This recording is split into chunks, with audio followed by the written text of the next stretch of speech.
আমি রাশেদ প্রধান আমার যদিও আমি দলীয় সভানেত্রী কিন্তু তিনি আমার কাছে একজন আইডল। আপনারা অনেকে প্রশ্ন করেন আমার ছোট ভাই না বড় ভাই। আমার ছোট ভাই কিন্তু সে দায়িত্ব পালন করছে বড় ভাইয়ের মতো। এবং আমার শফিউল আলম প্রধান, রাশেদ প্রধান আমার রাজনৈতিক শিক্ষাগুরু এবং তাদের পথ ধরেই আমি হাঁটতে চেষ্টা করব। আপনাদের অসংখ্য ধন্যবাদ। প্রথমেই সুন্দর একটা প্রশ্ন এবং আপনিই বললেন যে মানে আমরা আসলে রাজনীতির মাঠে দেখি কি এক আসন নিয়ে ভাই বোন মারামারি করছে, সম্পর্ক শেষ হয়ে যাচ্ছে। কিন্তু এখানে আমার ভাই রাশেদ প্রধান একটা ব্যতিক্রমী।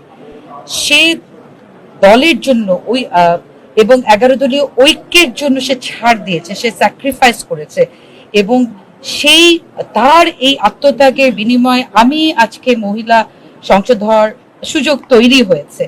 এবং আমি মনে করি এটা একটা বিরল দৃষ্টান্ত। দেশের জন্য, দলের জন্য, ঐক্যের জন্য, বোনের জন্য এত বড় ছাড় দেওয়া, এটা একটা এক্সাম্পল। একজন ভালো ভাই, একজন ভালো রাজনীতিবিদ, এটা আমি মনে করি। Charity begins at home. যে পরিবারের প্রতি, দলের প্রতি, জোটের প্রতি আত্মত্যাগ করতে পারে, তিনি প্রকৃত পলিটিশিয়ান।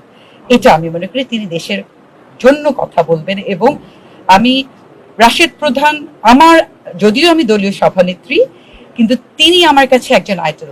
আপনারা অনেকে প্রশ্ন করেন আমার ছোট ভাই না বড় ভাই। আমার ছোট ভাই কিন্তু সে দায়িত্ব পালন করছে বড় ভাইয়ের মতো। এবং আমার বাবা শফিউল আলম প্রধান সবসময় সত্যি কথা বলে গেছেন। তিনি মজলুম ছিলেন। এই কিছুদিন আগে রাশেদ প্রধানের আমাদের উপর বহু বাড়ি আক্রমণ, নির্যাতন হয়েছে, এগুলো বলতে চাই না।